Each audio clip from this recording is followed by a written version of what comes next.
All right, everybody. Our next topic in the World War II unit is the beginnings of the war. We've talked about the policies, or pre-war policies of the United States, and kind of where that has got us. So now let's talk about the actual beginnings of the fighting itself.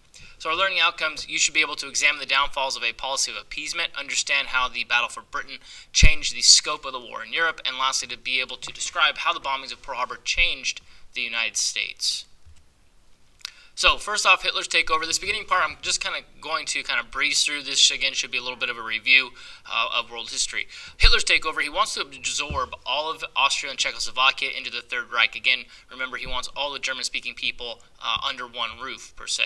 1938, I'm going to mispronounce the term here. He wants Anschluss with Austria. Again, that's a union.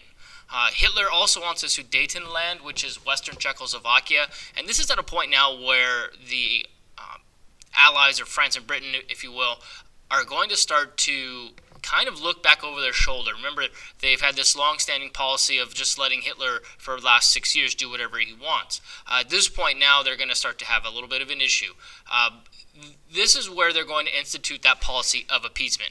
And remember, Winston Churchill, he's not prime minister yet, but all he's doing is basically saying you are putting off the inevitable. You can't just simply allow Germany and Hitler to expand and expect someone like Hitler to stop at his own will. So in 1938, the Munich Agreement is signed, which is supposed to basically call for the stopping of the expansion of Germany, which Hitler knows that he's not going to do this. March 15th, 1939, he then goes through and invades the rest of Czechoslovakia. Basically, Hitler is just acting like a bully here. He's going to keep pushing France and Britain and pushing and pushing and pushing until they get pushed back. But Hitler knows that they really don't want to go to war, so he's just going to keep taking over territory. So the Soviet Union, Hitler saw, being a veteran of World War I, what happened with the two-front war, with the Western Front and the trenches there, and then trying to fight on the Eastern Front. He saw this as one of the major downfalls of the war, so he doesn't want to do that two-front war. Shockingly, Hitler and Stalin are going to sign a non-aggression pact, which means they're not going to attack each other at all. However, they both know at some point the fighting will turn to both of them. So the idea, or the agreement, is they're going to use a tactic called blitzkrieg to divide Poland, which the Germans would come from the west, the Soviet Union from the east. Their second kind of lesser secretive agreement is to split Poland right down the middle. So what's going to happen is, after about 3 weeks, Poland is going to be gone once again, just like it was previously. At this point now, France and Britain is going to declare war, because they had agreed that they were going to be defending some of these areas, but the problem is you can't get to some of these areas without going right through Germany. So this is what we're left with to begin the war. We have France and Britain on the Allied side, we have the Nazis, we have Japan, which not technically in the Europe side, but they're still there, and also the Italians. This is not going to bode well for the French here pretty quickly. So you can see here the Soviet Union, and this green part right here, this is where they're going to basically take over. And what's going to happen afterwards is this is going to become behind that Iron Curtain all throughout this area. And then Germany is going to take over this area. So now Germany has basically all of this area here. Okay.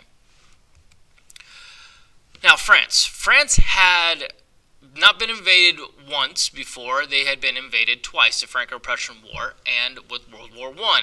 So they built this very tactful area right on the border. It's called the Maginot Line, and you can see here there's heavy artillery, there is telephone bureau, there's all this stuff built underground, hospitals, munitions, subway, all of this stuff, underground hangars, because they are prepared. They think that this is what's going to keep the Germans from another invasion. They were wrong. They did not extend this through the dense forest that's really right to the side of this. They didn't think there was any way the Germans would go through it, and what do you think they did? The Germans circumvent this area, go right through the forest, and begin the takeover of France. So France doesn't take very long to fall either. They go right around that Maginot Line. They trap 330,000 troops along those Dunkirk beaches on the French side of the English Channel. Paris is surrounded. The north by the Nazis, the south by the Italians, and in 1940, France is going to fall, and the puppet government, the Vichy government, is going to get set up. Charles de Gaulle, who was the Prime Minister of France at the time, is going to be a government in exile in Great Britain, and at this point now the Axis powers control all of Europe. So the battle for Britain, what's left? Britain is the last one. Now remember, this is at a time where we're starting to see the change in U.S. foreign policy. The British Navy is way too strong for the Germans to take on straightforward. So the German Air Force is going to make bombing runs across the English Channel for 2 months straight, every night.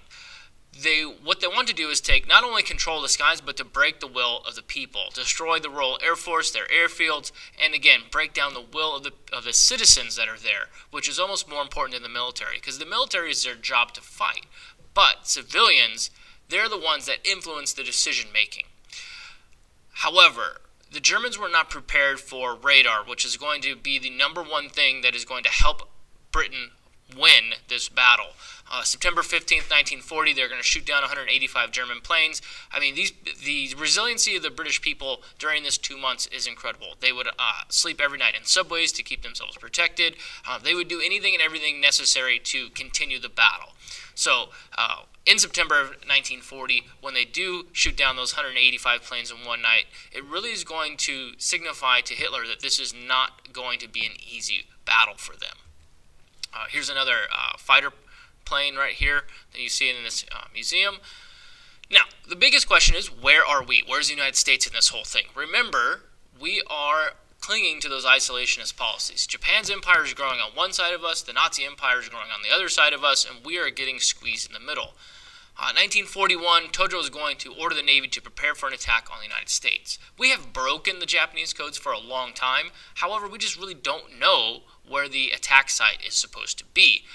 December 6th, 1941, we break the code saying that there will be no negotiations between the Japanese and the United States. The biggest thing for FDR, because he can't just simply declare war after all of these things, he has to wait for the Japanese to make the first move before he can get the United States, the people, the citizens, on board for the war, where he can get Congress on board for the war, where then he can take action. So this is Japan's empire, basically. You can kind of see here 1931 Manchuria, and Manchuria is like 5 times the size of Texas. 1937, parts of China that they're taking over, and this is where, again, FDR finds that loophole for cash and carry. 1940-41, Indochina, where basically they're kicking out the French, and then 1941, attack on the Philippines, and then subsequently Pearl Harbor. So December 7th, 1941, the surprise attack, basically the idea was to control the Pacific. This was the last real big area that was not controlled by the Japanese. The idea of the surprise attack, to destroy us, basically, to sneak attack, to catch us while we are, really realistically, that morning, sleeping. 180 Japanese planes. We really didn't think that they were going to be able to send torpedoes into Pearl Harbor because it was too shallow. Well, the Japanese have come up with this brilliant invention of putting wood fins on those torpedoes to keep them from hitting the bottom of the harbor. Killing 2,403 people, wounding almost 1,200 more, 21 ships being sunk, 8 of those being battleship, 300 planes are damaged, and this is the date that will live in infamy. Congress will then at that point approve war virtually immediately the day after that. Here's a picture of the West Virginia during the Pearl Harbor bombing.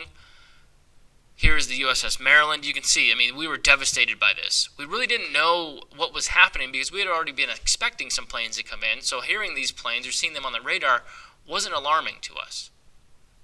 You can see here basically all hands on deck trying to rally the planes. Here's another ship that was dragged in that was basically destroyed. You can see actually a couple of them there, one on the left and one on the right, and then the one behind it. Here's the Arizona, the infamous Arizona. Here is the memorial. If you haven't been there, I highly recommend making a point to go there and check it out. You will land here on the dock area, and then the names of the people are here, and you can see out. If it's calm like this is here, you can actually see the ship. Here's another picture of it. A lot of people will end up throwing wreaths out in the water on either side to basically show their respect.